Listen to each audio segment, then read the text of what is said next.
What is going on, everybody? Welcome into TTP Sports, and it feels good that the Eagles can at least break the schneid of the past few weeks of pain with this team and the way they've been playing, and they get a nice win. They get a nice, much-needed win in Minnesota against Carson Wentz, who at some points in this game still probably thought he was playing for the Eagles. He probably still thought that he was a member of the Philadelphia Eagles.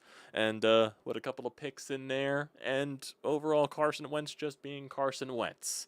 And Jalen Hurts was absolutely fantastic in this game, 100% fantastic, a complete 180 of what last week was in MetLife against the Giants, where that was just a complete slop fest and brutalness from the entire team, top to bottom, getting shit stomped by the New York Giants in MetLife. This week, AJ Brown, Devonta Smith, Jalen Hurts, those guys completely balled out. Devonta Smith 183 yards catching, AJ Brown 100 plus yards, Jalen Hurts 300 plus yards. Like, those guys were completely just taking over the game offensively. Not to say that this was a perfect game offensively, because of course this game had its lulls. Because after, a great dime by Jalen Hurts on 4th down to A.J. Brown to get the first score of the game on the first drive, there was a few drives after that there were a bunch of 3-and-outs, and the offense wasn't looking pretty, after the defense also gets that pick six off of Carson Wentz at Jomo with the pick six. But realistically, the offense at a lot of points in the game definitely didn't look its best. Once again, there's still issues with the running game, with, Saquon, this offensive line. That, I really don't blame the entire run game on Saquon itself. I think it's more attributed to just how weaker the offensive line is this year, just in terms of the way the guys are playing, and also just the injuries in general. Cam Jurgens also leaves this game too, so that definitely is a big loss for the offensive line. Also, minus not having Landon Dickerson on that offensive line, so you're definitely down to the scraps right now, and I think this offensive line is feeling those effects, and I think it's just been like this all year with this offensive line, to where you're not really seeing the same production from a Lane Johnson, you're not seeing the same production from a Jordan Mailata. Tyler Steen, this is his first full year basically on the offensive line. Cam Jurgens, being in and out of the lineup. Same thing with Landon Dickerson, really hasn't been himself really since he had the injury in training camp, and you can really figure that he rushed himself back to get the week one to start the season, and he's missed the past few weeks, and I think this offensive line is really reeling from that, and I think that's what's more affecting the run game than not. And I think it's also attributed to the play calling as well, because there are a lot of times where this offense has gotten really predictable, and it's just getting way too easy for opposing defenses to sniff out the run and just stack the box to stuff Saquon Barkley. So I think a lot of that is more attributed just to the play calling and the offensive line not being as strong, or just not strong in general as it is in past years, as to why the running game is just completely non-existent in my honest opinion. But the passing game, it was good. It was good. Definitely the best passing game we've seen from this team in a very long time. And granted, like I said, this game had its lulls too with the offense, with a lot of the 3-and-outs. But when Jalen Hurts needed to make big plays, he made big plays, like I said, with that 4th down play to A.J. Brown on the 4th drive. There was a drive, I believe this was in the 3rd quarter or the 4th quarter, when the game was a little bit closer than it needed to be. You're on a 3rd and 13, 3rd and long. Jalen Hurts scrambling in the pocket trying to break loose because the offensive line can't defend the blockers. And Jalen Hurts scrambling to his right finds A.J. Brown near the sideline to get that huge 1st down, which then eventually led you going down the field, which was very huge for this team. You also get a large deep ball to Devonta Smith, which was very fun to watch, perfectly read there, but on play action, might I add, too. That's something that this team barely has used this year of play action.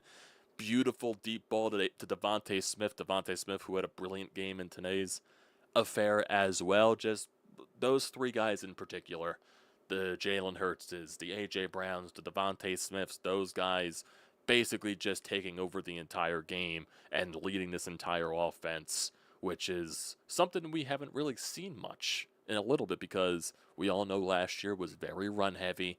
The passing game really couldn't figure itself out until late into the season, and then really took over in that Super Bowl.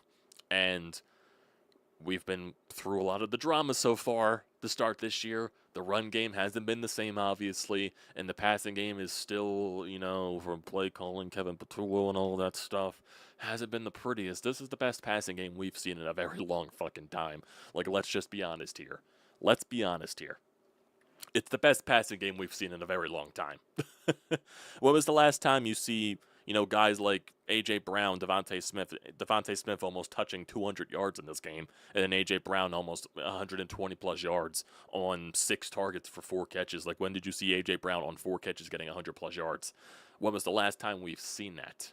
It is crazy. Devonta Smith, he had 11 targets in this game. He had 9 receptions, the 79-yard touchdown catch, which was great. Those guys clearly balled out. Jalen Hurts as well. He was 19 to 23 in this game, 326 yards, the 3 touchdowns, basically a near perfect quarterback rating. Crazy, absolutely insane.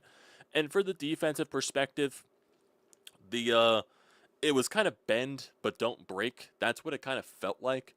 Early in this game, it was typical Carson Wentz. He was, flinging the ball all over the place. Nothing was really working. He was turning the ball over. The defense was doing this thing. Obviously, you got the Ojomo pick 6. You got the Makuba interception on basically an arm punt by Carson Wentz, which was absolutely beautiful. I love myself a good arm punt. Arm punts are like a thing of art to perfect the arm punt, which is, okay, we're not in the best position to punt the ball. I'm just going to throw it. And basically consider that a punt. I'll just give it to the other team. And that's what happened right there with Makuba intercepting the arm punt there by Carson Wentz. Always some fun stuff. But like I said, the defense was more bend, don't break. There were a lot of situations where the Vikings did get into the red zone, but they were not able to score. They were not good in the red zone today. I think they only got 1 touchdown in the red zone today, if I'm not mistaken. And they almost did have another touchdown late in this game, which would have made the game very closer, but the ball was ruled incomplete off of a non-catch by Hawkinson in the end zone, where he bobbled the ball going down onto the turf, and after replay review, it determined it wasn't a catch. So, defense, like I said, bend, don't break. Justin Jefferson, he had some moments in this game. Carson Wentz was more favoring Jordan Addison. Jefferson, he had 79 yards in this game, so still overall, that's a solid stat line right there. But there were a lot of moments where he was covered good by Quinyon Mitchell. There was also a really great pass breakup in the red zone, too. I believe this was on Jefferson as well with Cooper DeJean. That was like an excellent pass breakup, which prevented the Vikings from getting that touchdown and eventually having to be forced to kick the field goal. So, like I said, that just completely ties into the bend but don't break defense in today's game. So that was some really good moments on that perspective. And they only had 1 touchdown in today's game overall. It was basically just, death by field goals. And the defense just, clutching it up in the red zone. There was a situation, I think it was on the Ojomo pick 6, where Jalen Carter completely destroyed Carson Wentz. Every time I look back at the replay on the pick 6, I like in live action, I didn't notice like Carson Wentz getting absolutely hammered. Like, I didn't notice that at all. All I notice is the pick 6 by Jomo, interception, takes it right back to the house for 6. But on the replay, I'm like, holy shit, Jalen Carter wrecked him. The play starts. Jalen Carter basically gets around the block, full steam ahead, right in the fucking Carson Wentz as he lets go of the ball, and that goes right into the hands of Jomo. That was hilarious. No, okay, it wasn't. It was Jalix Hunt. I kept saying a Jomo. It was Jalix Hunt. I was like, what the? Like, I knew I was saying something wrong there. It was Jalix Hunt. Like, holy fucking shit. Jomo got injured. That's why Jomo was on my mind, because Jomo left the game with an injury. That's why he was on the top of my mind. It was Jalix Hunt with the goddamn with the pick 6. But still, like, just seeing Jalen Carter fucking steamroll right in the Carson Wentz was fucking hilarious. I was like, damn. Fucking damn. That was crazy. That was absolutely fucking insane. That was funny. Gotta admit, that was funny. That was hilarious. But still, there, like I said, there were situations in this game where the offense definitely was not good, especially in that first half, where after that first touchdown drive, it was just punt, 3-and-out, 3-and-out, 3-and-out, basically a 3-and-out to end the half. It wasn't pretty. You get the 14 points thanks to the pick six by Jalix Hunt, but the Vikings, they get a couple of field goals, basically summarizes into the bend but don't break type of mentality from the defense. Like, they had their good moments as well with the interceptions, but just the offense overall in the first half, besides that first drive, just not good. Just not good whatsoever. It definitely changed into that second half as the Vikings, they opened up that third quarter with a field goal, but then you get the insanely quick touchdown drive with Devonta Smith with the bomb by Jalen Hurts, which was just beautiful right there, which put you up 21-9, but then you get that touchdown drive by Minnesota basically directly after. And then it also didn't start to feel good because, and that was also a touchdown drive where Jake Elliott kind of screwed up the kickoff, or screwed up, was it the kickoff? Yeah, I think it was the kickoff that basically gave the Vikings good field position, and then on the ensuing drive after the Vikings touchdown, Jake Elliott misses a field goal, which made the game closer than it needed to be. But then once again, you get another huge touchdown drive by this Eagles team, which was on 3rd and 13 to AJ Brown, which was very huge. And then you get another great touchdown pass from Jalen Hurts to AJ Brown. So those guys were on the money on specific drives in this game, which was very fun to see, which was very good to witness as well. And then you get that long 16-play drive field goal by the Vikings, which also was the result of Hawkinson not fully corralling the ball in the end zone, which overturned the original touchdown call, which eventually forced the Vikings to kick a field goal, which was huge for you right there. And then it was just basically a very long drive of trying to close the game out, which I was like, what are we doing right here? Because, there was a situation where you eventually do get the 3rd and long, but thankfully, you eventually do get it. Saquon Barkley got a huge run in that instance to get the first. No, actually, it was a 45. No, it wasn't a run by Saquon Barkley. It was a great pass by Jalen Hurts, actually. And the broadcast actually lined it up, too. I believe it was Isaiah Rodgers lined up on A.J. Brown. And it was in shotgun, and Jalen Hurts just, boom, right targeted on A.J. Brown. Was the throw underthrown a little bit? Yeah, but still right into the basket of A.J. Brown. And he took it basically down to the red zone in Vikings territory, which basically sealed the game off right there. And it was really just waiting for the time to run out at that point after that play, which that sealed it off, which was very huge. So realistically, it's like this game was kind of an opposite for the offense of what it's been the entire year. It feels like. Well, actually, the offense has been very weird this year, because there's moments where they're really good in the first half and really bad in the second half. There were a couple of games where they were really bad in the first half and then laid it out in the second half, like what you saw against the Rams, where they came back and won that game in the second half. They were really good against the Tampa Bay Buccaneers in the first half and then completely squandered it in the second half. So this was one of those games where they were not as good in the first half, except for that touchdown drive on the first drive, and then they were very good in the second half by finding ways to keep the points going, except for that missed field goal by Jake Elliott, which was the first one of the year for him. So that kind of sucks. How far was that field goal attempt, too?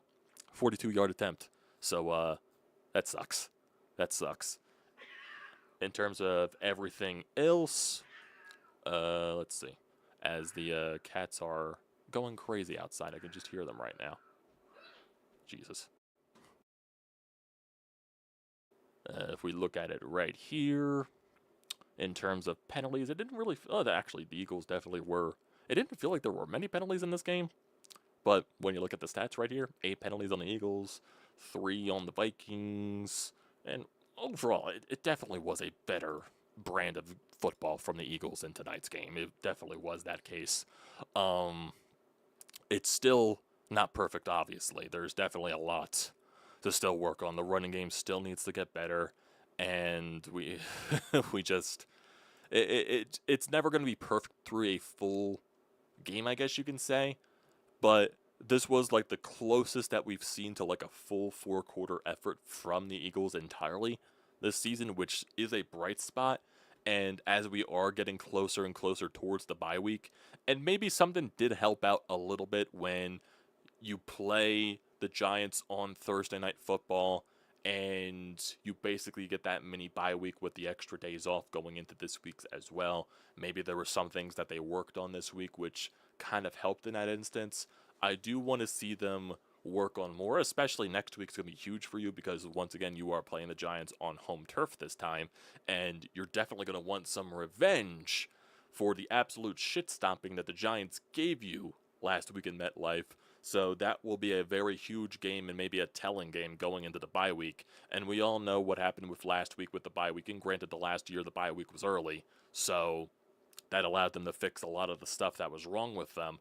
But maybe this will be one of those situations where they find some confidence going into the bye week, and then during the bye week they work out those kinks, and then maybe they turn into the team that we know they can be.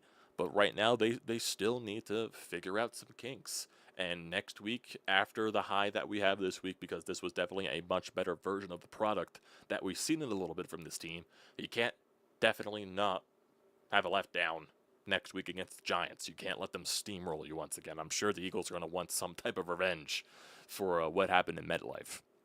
But still, this was overall a much better product that we see. Some comments right here from Nick Sirianni. Nick Sirianni says Jalen Hurts makes some big plays on scramble drills, which they practice all the time, including the first touchdown to A.J. Brown.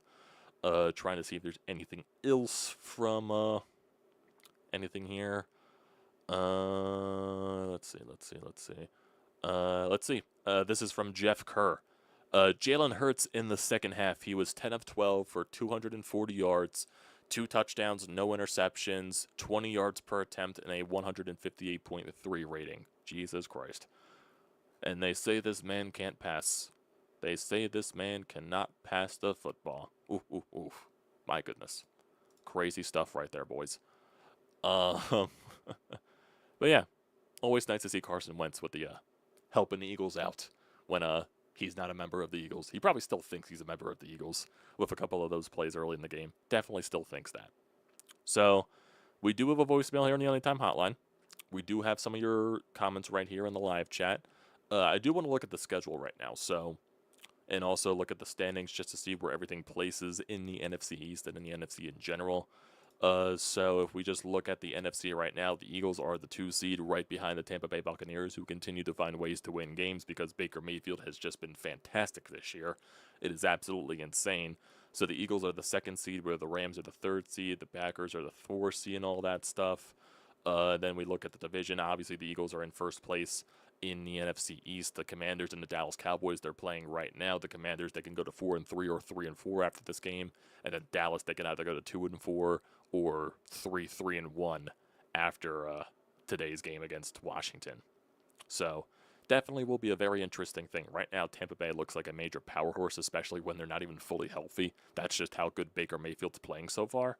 But we'll see. It's definitely for takes, obviously, and getting that win over the Tampa Bay definitely does help in terms of a tiebreaker if it comes to that point at the end of the season.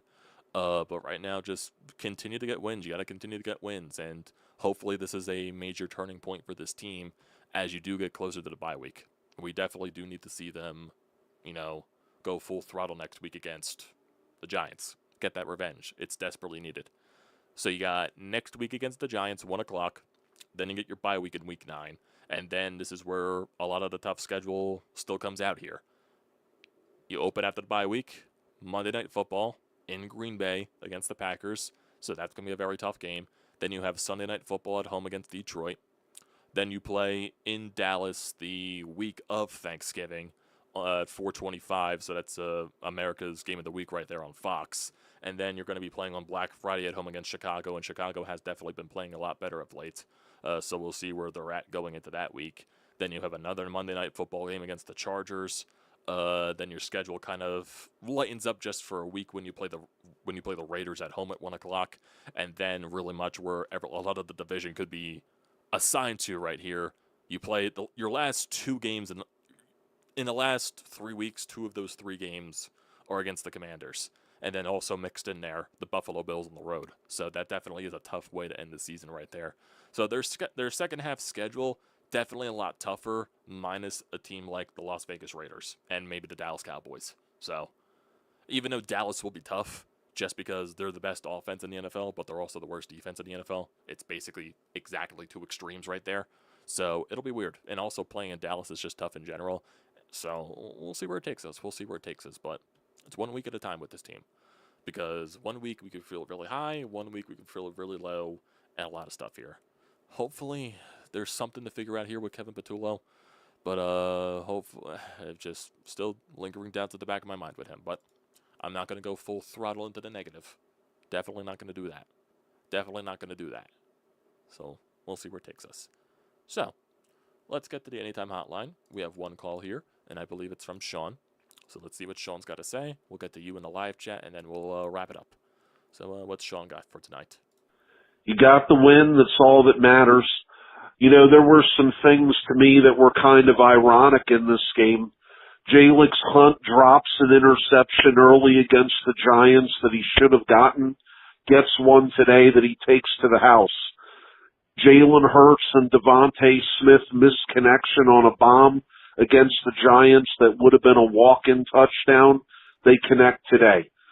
Jalen Hurts won the game, no question about it. He played his ass off, was under control all day, and made some pressure throws at pressure times against Brian Flores and that defense on the road. For all the Jalen Hurts critics, you got to tip your cap to him today. But there's a lot that needs to still be corrected. The main thing to me is, can we even field a team next week? There's just so many injuries on the offensive line, defensive line, secondary. Howie Roseman has to be working the phones. Has to be calling around. At this point, you have no choice. And I'll end it on Brandon Graham. I would love for Brandon Graham to come back. I usually don't advocate guys from the past returning, but in this case, I think the defense needs leadership. I think the defense needs a spark. And Brandon Graham knows his body and what he's capable of better than we do. If he thinks he can go out there, play, and contribute, I say why not? I'm just more skeptical because BG, obviously, the torn bicep stuff last year, he did it twice to himself. Obviously the first one that took him out for basically the entire rest of the season, and when he came back into the Super Bowl, he retore the bicep. So, with Brandon Graham, add a lot of better, be a good veteran presence for the defense that is very young and very youthful and maybe needs a lot of presence right there. Oh, yes, 100%. But, I don't know. That just screams desperation, forcing a guy to come out of retirement, especially that we just lost Zadarius Smith to he just outright retired, literally just out of the blue. Dude just said, "I'm done, I'm done," and that was after the fucking Giants week. It was like, "I'm done, so long, sayonara, blah blah blah." It's just okay, that was a lot of red flags right there. Why would the dude retire? And obviously, if it's personal related and something's going on in his life that he just needed to hang up the cleats and all that stuff, all the best to him, and hopefully everything gets situated right there.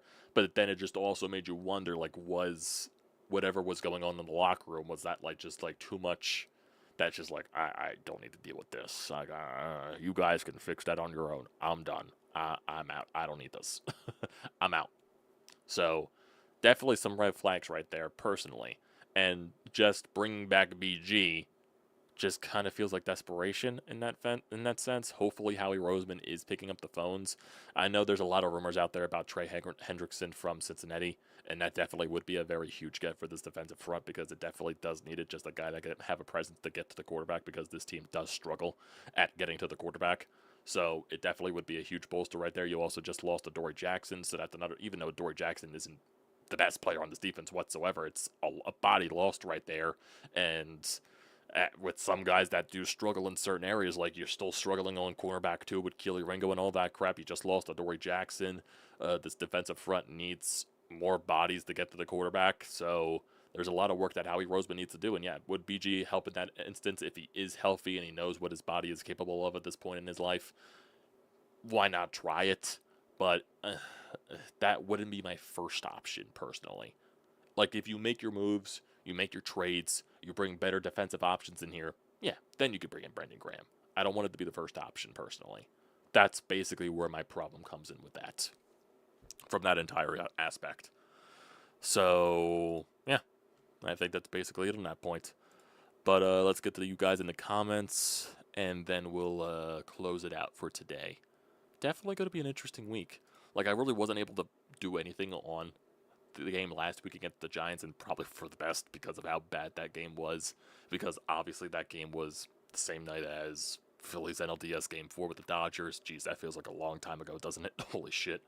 Very long time ago. And then also mixed in with Eagles, Flyers opening night, and all that. There's just so much going on, and we were so Phillies focused that night, it was crazy.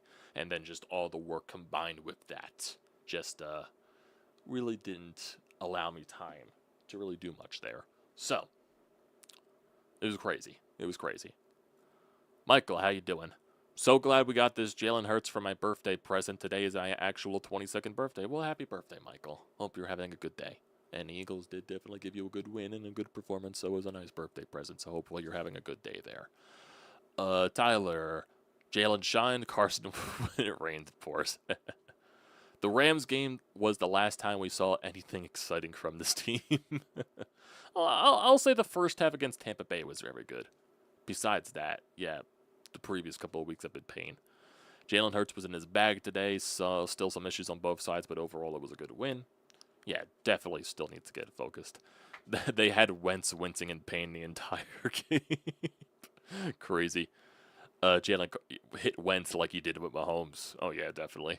That is 100%.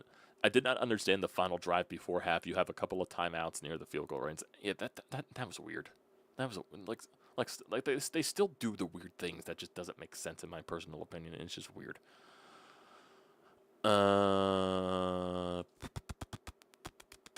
Bucks and Lions are going to be cinema. Oh, that's tonight. That is tonight, is it? Or is that Sunday Night Football? Is that Sunday Night Football? Blah blah blah. Oh, that's Monday Night Football. Okay. What's the Sunday night game? What is this? Oh, Falcons and San Francisco. Jesus Christ, that is two drastically different primetime games. That is two drastically different primetime games. Damn. But yeah, tomorrow that game should be very good. That game should be very good. Bucks and Detroit. Oh yeah, I forgot they always do the two Monday night games, 7 o'clock and 10 o'clock. Jeez, that's weird. The second Monday night game is Houston and Seattle. That is also a major drop off in my opinion. Of completely different teams. Still don't trust Kevin Patullo, which is granted. Eagles still gonna have to earn my trust. I see some light with this Eagles team. I'm assuming light at the end of the tunnel. So yeah, I still have deep confidence down with this team because they just have the talent to do it. It's just that things are holding them back, like coaching, like drama, yeah, all that, and injuries.